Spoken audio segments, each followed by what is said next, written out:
Connexion Marseille où l'on retrouve Thierry Fabre. Merci d'être avec nous sur TV5 Monde. Vous êtes chercheur, essayiste et fondateur des rencontres d'Averroès. Averroès, c'est Ibn Rushd en arabe et c'est au Théâtre National de la Criée, donc dans la cité phocéenne. Alors la thématique, Thierry, de cette 25e édition pose une question. Quelle relation entre les sexes d'hier à demain en Méditerranée? Pourquoi avoir choisi cette année de poser cette question? Parce que c'est une question qui se pose à l'échelle mondiale, mais assez peu à l'échelle méditerranéenne. Et donc on voulait, à travers ce monde méditerranéen, d'une rive à l'autre, essayer de comprendre ce qui se joue dans ce phénomène international qui a eu un impact après l'affaire Weinstein mondiale, mais comment ça se joue?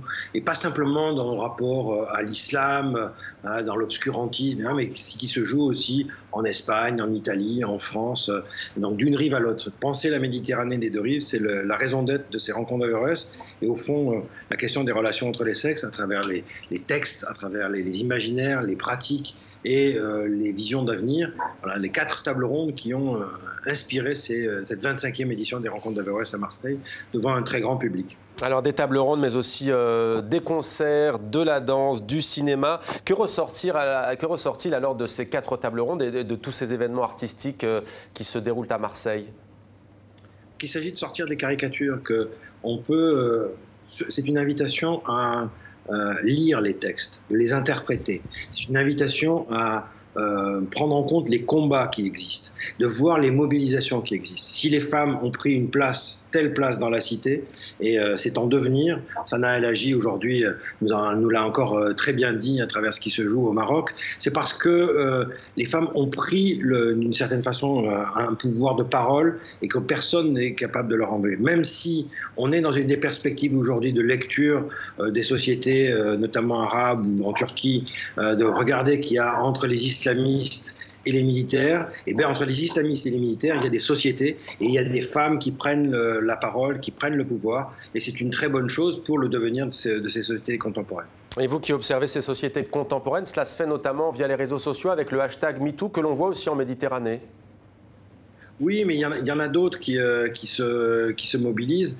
C'est vrai que c'est important ce qui se joue dans le champ numérique, mais je crois que c'est encore plus important ce qui se joue dans l'espace public.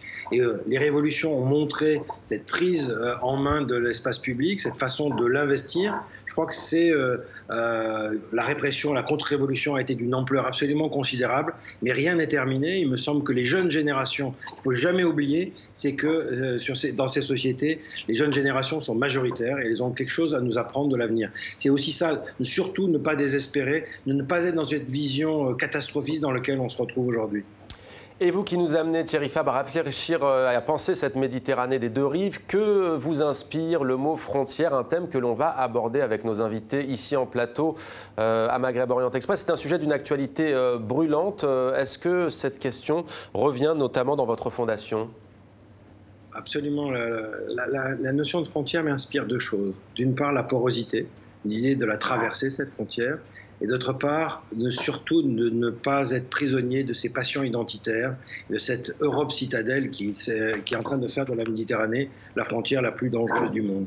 Je crois que c'est ça qu'il faut appeler à traverser, et les imaginaires, justement, les artistes, nous apprennent à regarder autrement les frontières, à renverser nos cartes mentales et à ne pas être dans des visions unilatérales. C'est pour ça qu'on a grand besoin des artistes pour inventer le monde de demain.